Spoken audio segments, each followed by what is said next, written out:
Oi pessoal, hoje é 28 de junho de 2026, são 15 horas, domingo. Eu estava vendo o vídeo de Michele Bolsonaro detonando Flávio Bolsonaro.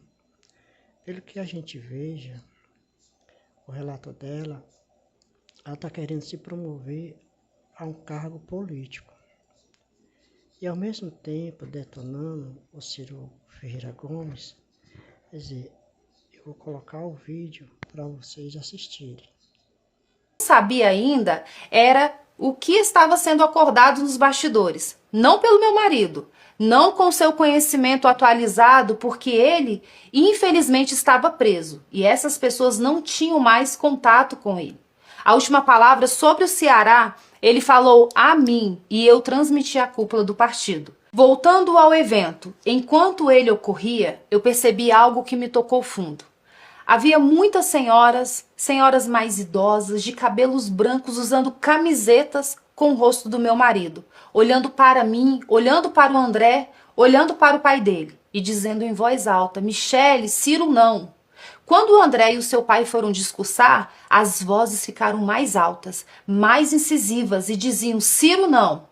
Vaiavam e chamavam de traidores.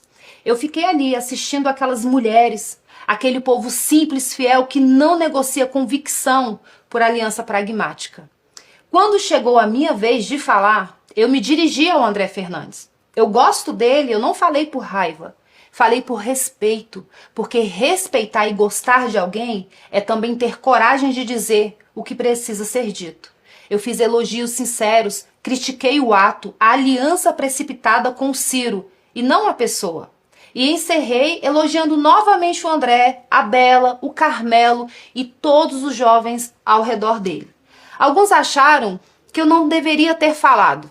A maioria esmagadora, porém, disse que eu estava certa. Basta ver como as redes reagiram. Mais de 90% das menções do dia foram positivas àquele gesto.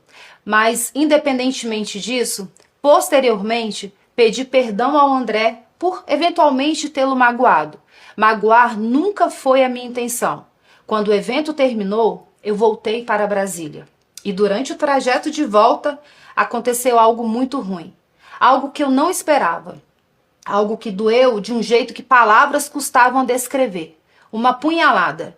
E é nesse momento que entra na história o meu enteado Flávio. Uma punhalada. E é nesse momento que entra na história o meu enteado Flávio. Ver o que estavam fazendo no Ceará contra um candidato leal e contra uma mulher fiel, ambos da direita, foi ruim. Mas o que aconteceu quando voltei para Brasília foi muito pior. Antes de seguir, eu preciso que você entenda bem o motivo pelo qual eu não poderia ficar calada diante de uma aliança com Ciro Gomes no primeiro turno, enquanto temos um candidato verdadeiramente de direita que, com o apoio que o André tem, seria um candidato competitivo. Não é questão de política, é questão de coerência. Ciro Gomes foi o principal responsável pelo processo que levou à inelegibilidade do meu marido. Durante a pandemia, numa live com outros esquerdistas, ele incentivou e conclamou as pessoas a chamarem o meu marido de genocida e pediu que repetissem isso o tempo todo. Ele chamou o meu marido de ladrão de galinhas, de corrupto, de burro, de jumento. Diz que Bolsonaro roubava gasolina. Disse que as esposas de Bolsonaro seriam todas ladras. Disse que os filhos do meu marido, os meus enteados, eram corruptos, que eram ladrões.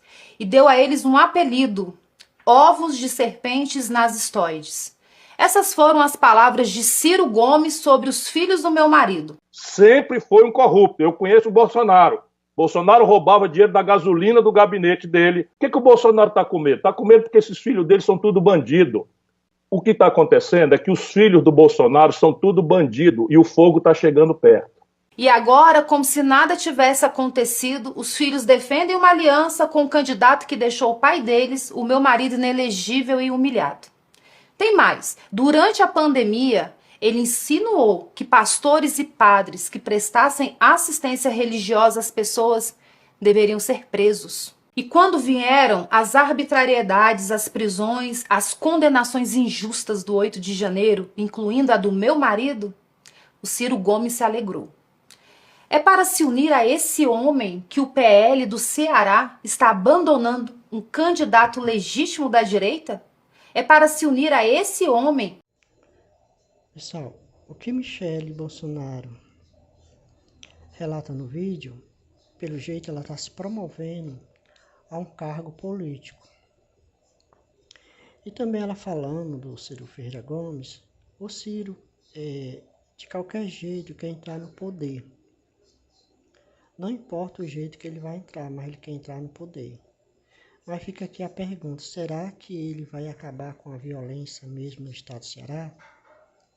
E quando ele era governador, em 1991 a 1994, no estado do Ceará, houve um aparecimento de gangue. E essas gangues se tornaram violentas. E dessas gangues se tornaram facção. E está mais violenta ainda. Aí, como se diz, fica um ponto de interrogação no meio da administração de Ciro Ferreira Gomes. Fica com Deus a Isis, Santa Sara e teus orixás. Pense nisso, pessoal.